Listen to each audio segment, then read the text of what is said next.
हाय दोस्तों, मेरा नाम है नितेश और आज के वीडियो में हम लोग बात करने वाले हैं एक सॉन्ग के बारे में। जिस सॉन्ग का नाम है तेरे प्यार में, जो तू झूठी में मक्कार मूवी से रिलीज़ हुआ है कुछ दिनों पहले।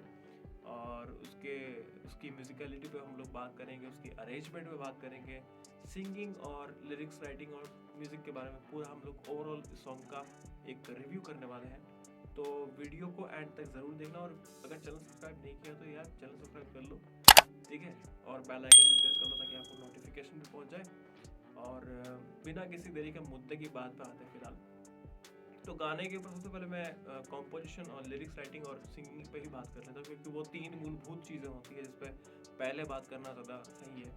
सबसे ज़्यादा जो चीज़ मुझे अपील की इस सॉन्ग के बारे में, वो थी इस सॉन्ग के अंदर सबसे पहला कैची कॉम्पोजिशन। कैची कॉम्पोजिशन का मतलब ये इतना कैची है, आपके ज़बान पे ही रट जाएगा। आप एक दो बार सुनोगे, आप रट ही जाएगा आपके ज़बान में, इतना कैची कॉम्पोजिशन है।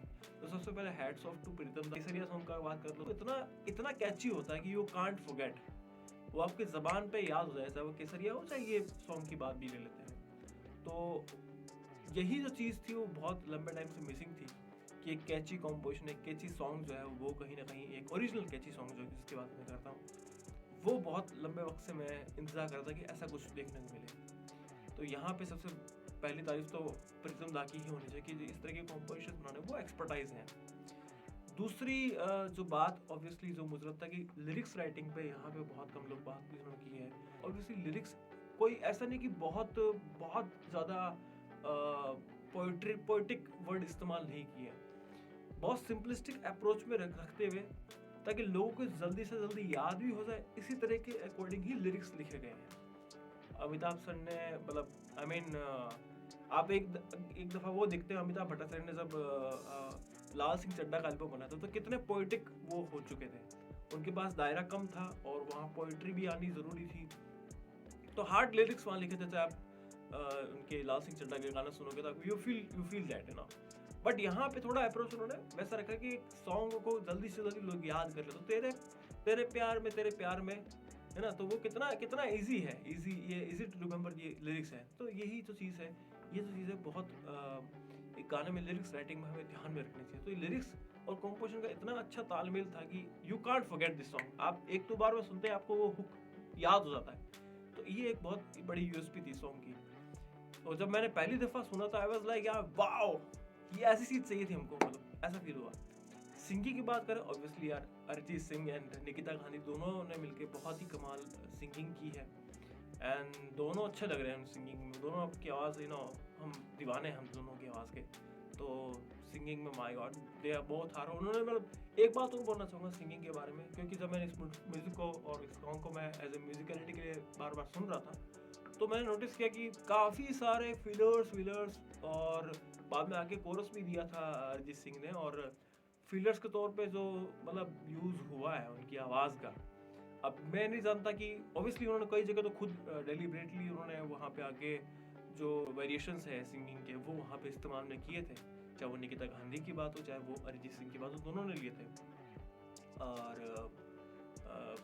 तो बहुत कमाल के वो वेरिएशंस थे, वो इतना अच्छा लग रहा था सॉन्ग को, और ज़्यादा उसकी जो सॉन्ग की वाइब है उसको, सॉन्ग की म्यूजिकलिटी है उसको बढ़ा रहा था बेसिकली। तो आई लाइक दैट, ये चीज़ होनी चाहिए आई थिंक। अब मैं नहीं जानता कि एग्जैक्टली ये उनका खुद का डिसीजन था या म्यूजिक प्रोड्यूसर का डिसीजन था या किसी और का डिसीजन था, मैं नहीं जानता, लेकिन ये decision I mean the song wins at the end of the day, तो वो चीज़ एक बहुत ज़रूरी थी। अब मैं बात करता हूँ सॉन्ग के अंदर जो चीज़ सबसे अहम रोल में प्ले हो रही है वो है सॉन्ग की साउंड डिज़ाइनिंग। साउंड डिज़ाइनिंग जो है वो बहुत अमेजिंग है। मतलब ये ऐसा है कि हाँ ईडीएम वाइब है, बट हाँ जो ब्रास के स्टेप्स हैं या स्ट्रिंग के स्टेप्स हैं वो आपको सुनने को मिलेंगे सॉन्ग के अंदर प्रॉपरली। तो वो इतना फ्रीक्वेंसी घेर रहे हैं, वो इतना सॉन्ग को ह्यूज बना रहे हैं। सिंथ के पैड के साथ में सिंथ के पैड के साथ में लेयरिंग भी कर रखी उन स्ट्रिंग के स्टेप्स की, शायद मेरे ख्याल से उन्होंने की है। तो स्ट्रिंग सिंथ के पैड्स हैं, सिंथ की बेसलाइन है, वो वैसे उनको लेयरिंग में आ रही है उसकी, बहुत अच्छा, मतलब इतना ह्यूज वो साउंड करवाता है। तो यहाँ पे सबसे बड़ी तारीफ होनी चाहिए जो साउंड डिज़ाइनिंग की है डीजे फुकन और अश्विनी कुलकर्णी ने। तो यार मतलब hats off to both guys, because उनकी जो सबसे अहम चीज़ थी वो ही थी कि साउंड डिज़ाइनिंग पे बहुत ज़्यादा अच्छा कमाल, और साउंड डिज़ाइनिंग को अरेंजमेंट में भी बहुत अच्छा ढंग से इस्तेमाल में किया गया है। इस अरेंजमेंट जो है वो की है अमन ने, तो अरेंजमेंट भी बड़ी कमाल की अरेंजमेंट अमन ने की है। सबसे पहले मैं रिदम की बात ही कर लेता हूँ। तो यार रिदम में देखो दो तरीके की रिदम है बेसिकली। एक तो जो मेल वोकल्स के नीचे जो चलती है वो रिदम की बात करते हैं, तो वहाँ पे टिक टिश टिक टिश टिक टिश इस तरह का कुछ किक और स्नेयर का पैटर्न है। लेकिन इसके नीचे जो एक परकशन है which is sort of a sound, जो वो जो लगता है इसमें अपने काउबेल टाइप का साउंड है, but I not exactly like a cowbell. Typical cowbell के अंदर थोड़ा वेरिएशन उन्होंने किया होगा, साउंड डिजाइनिंग किया होगा, सैम्पलिंग कुछ किया होगा उसके अंदर, I don't know, may be, but it sounds like a cowbell. तो वो परकशन जो है वो इतना अच्छा कॉम्प्लीमेंट करता है उस रिदम को। वो चल रहा है। उसके बाद में जब निकिता गांधी की जब आवाज़ आती है तो वहाँ पे रिदम में वेरिएशन किया है उन्होंने।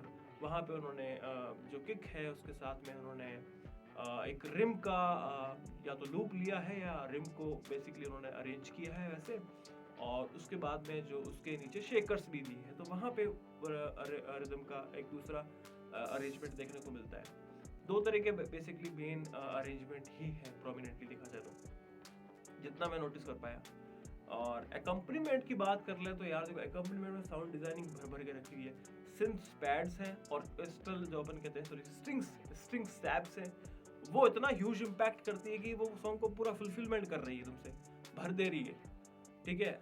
और एक जगह ऐसा था जहाँ पे वो जो वर्स के बाद में जो है वो एक बिल्डअप, नॉट एक सॉर्ट ऑफ बिल्डअप है, लेकिन वो बिल्डअप रिदम में नहीं है, वो बिल्डअप ऐसा एक कॉम्पोजिशन में बिल्डअप आता है जहाँ पे प्लक्स का या आप कह सकते हो बेस प्लक्स का आर्पिजेटर चलता है, और वहां से आगे फिर हुक जुड़ जाता है उसके बाद में आके। और हुक से जुड़ने से पहले जो एफएक्सेस हैं वहाँ पे राइजर्स तो इस्तेमाल में हो ही हैं, लेकिन वहाँ पे अगर आप देखो तो मेनली जो ट्रांजिशन है वो बेसिकली हमने बेस का जो अपन कहते हैं सब ड्रॉप जिसे कहते हैं, सब ड्रॉप अक्सर हम सब ड्रॉप से इसको बोलते हैं, या बेस ग्लाइड कह सकते हो उसको, वो ज़्यादा प्रोमिनेंटली इस्तेमाल में हुआ है जितने मैंने नोटिस कर पाया, तो वहाँ पे ज़्यादातर वही थे। राइजर्स का भी अलग अलग तरह के राइजर्स इस्तेमाल हुए हैं वहाँ पे, साउंड डिज़ाइनिंग वहाँ भी अलग लेवल पे मतलब उन्होंने किया है काम। तो यार मतलब साउंड डिज़ाइनिंग यार डीजे फुकर और अश्विनी कुलकर्णी ने मिलकर बहुत अच्छा काम किया। आई थिंक सब लोगों ने म्यूजिक, आई थिंक प्रीतम दा के अंदर जितने भी लोग यहाँ पे लोग काम कर रहे थे उन सब ने मिलकर बहुत सारा आई थिंक कोलैबोरेटिव एफर्ट होगा, क्योंकि बहुत अच्छी लेवल पे साउंड डिज़ाइनिंग थी। और रेडियम सॉन्ग की ताकत ये होती है कि आप साउंड डिज़ाइनिंग बेस्ट से बेस्ट दो और ऐसे साउंड सिलेक्शन करो ताकि आपका सॉन्ग जो है वो एक दूसरे के जो एलिमेंट्स उसके वो एक दूसरे को बहुत ज़्यादा कॉम्प्लीमेंट करे, तो वो ऐसा फील आ रहा था।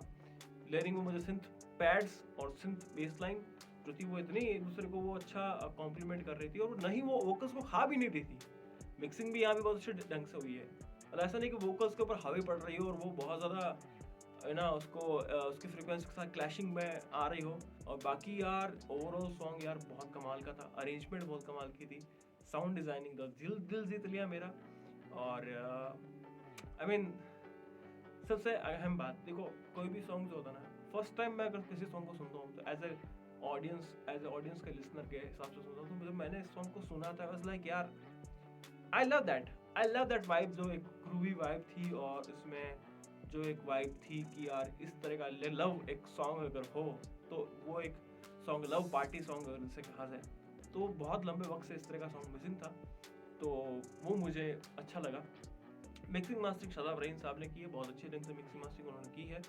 तो और अच्छा एक दो चीज़ मैं बताना भूल गया, यहाँ पे जब आप देखोगे निकिता गांधी की जब आवाज़ आती है तो निकिता गांधी की आवाज़ के नीचे जो है वहाँ पे ऑटोमेशन भी किया है शादाब रहीम। अब ये शादाब रहीम साहब ने किया था कि ये म्यूज़िक प्रोड्यूसर की सोच थी या दोनों ने मिलके कोलैबोरेटिव वे में किया, ये मैं नहीं जानता, लेकिन हाँ जो वहाँ पे आप देखोगे तो धीरे धीरे हाइज खुलते हैं, वहाँ पे ऑटो फिल्टर का ऑटोमेशन किया उन्होंने।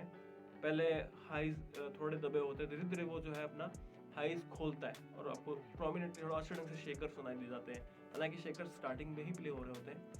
और थोड़ा सा वहाँ पे क्या एक स्नेयर भी थोड़ी सी हल्की उसकी हाई फ्रिक्वेंसीज खुलती है, सॉरी रिम की हाई फ्रिक्वेंसी धीरे धीरे खुलती हुई नज़र आती है आपको।